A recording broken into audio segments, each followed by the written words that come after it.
The newest Hellboy film is a frustrating disappointment. Everything about this movie should have worked, and would have in others.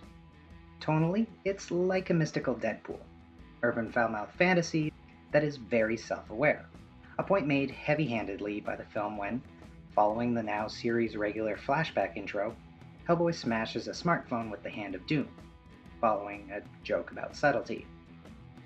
This film is dumb, but it is dumb with comic and genre accurate references that only Mike Mignola fans and occultists will understand. It is a collection of tenuously connected scenes that either look interesting or are cool concepts, if they were self-contained. Strung together, though, they fail to present a compelling story, as so many bad films do. Hellboy, however, manages this failure in a curious way. If you've ever played any big-name video games from within the last decade, you're no doubt aware that the industry has entered an era where they not only make video games, simulations you can control for fun, but also are scripting out fully immersive worlds, with dozens if not hundreds of hours of dialogue, and elastic stories that react to what order and how other stories in the game are played, with most, due to the conflict achievement reward structure of gaming, presenting multiple plottable stories and character arcs. The best games have complex characters with detailed and active lives, backstories, and motivations that are explored and expressed through the gameplay itself. In some instances, the story will call for something that is either too unique an event to program into the game, or too dependent on the player character not having the free will of the player to progress the story in a specific direction. While they merely acted as slick introductions to games when they were first introduced in the 90s, cutscenes have since become an art unto themselves, every bit a part of cinema as any other genre, and with their own style, tropes, and unique expectations. While the best modern games have found ways to blend the cutscenes seamlessly into the gaming experience, others have produced hours upon hours of footage that is collected, edited together, and posted to sites like YouTube as films of the games, many of which are better than most video game-based movies Hollywood has attempted.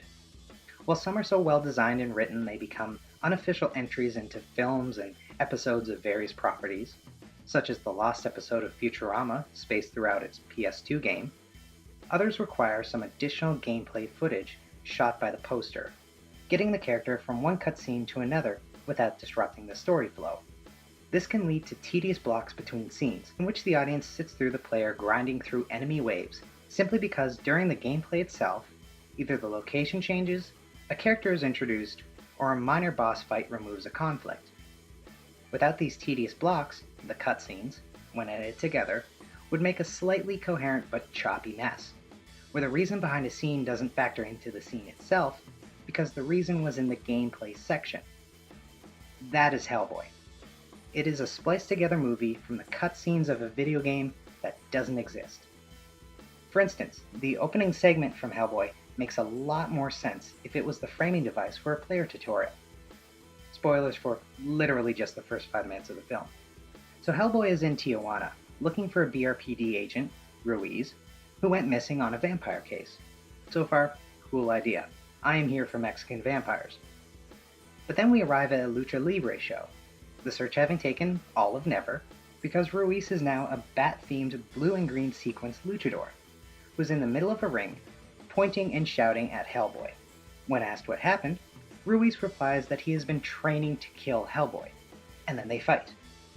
Halfway through the fight, Ruiz turns into a full-on bat vampire monster, and then they fight. And then Hellboy does like a power move combo thing and accidentally impales Ruiz and he dies. In terms of a movie for movie audiences, it's a very odd choice to stage this scene, meant to ground the fantastical character and instill some pathos, in a garishly colored, over-the-top wrestling ring. That still seems like it's taking more attention than the giant vampiric bat monster. It's not a tonal dissonance, it's just an incongruity. In a game, though, this would make a visually interesting and understandable tutorial level, where you face off against a series of bad guys, the basic grunt and the heavy, and learn the game's fight mechanics. The wrestling ring would provide both a visually interesting backdrop to the chore of learning the game and would symbolize a safe space for combat, where the player has nothing to worry about if they lose. Hellboy is the sinew that is a cutscene, but without any of the meat of an actual game that contextualizes it. There's also a notably lacking quality to the performance of Hellboy. It's not that David Harbour's performance was bad, it's more that it simply can't touch the richness of his predecessor. Ron Perlman brought the character a sardonic charisma, a person who fills his super-secret government bunker apartment with adopted stray cats, a repeated character point that doesn't come into play in the final act whatsoever. He just likes cats, and that makes him more relatable. Aren't you the cutest little thing? Aren't you cute? And what's your name, huh? Jerry. What's cute? A king of hell who prefers to see the brighter side is far more interesting than brooding angst and self-loathing. The Osiris Club scene, where Hellboy gets the details of the plot setup, is a good example of how these films treat their material differently. In this film, Hellboy is disinterested and broody, short and dismissive, coming off as unconfident and annoyed that he has to be there in the first place. The exact same dialogue with Perlman would have been played as self-confidence, a cut to the chase, someone who has been in this situation countless times before, meeting with stuffy occultists to learn of a threat to the world, and he just wants to be done and go have a cold beer. Harbour's Hellboy is given support and he broods. Perlman's Hellboy is given scorn and he laughs, and that is simply more entertaining. When Perlman's character does act juvenile, it's rebellious rather than petulant.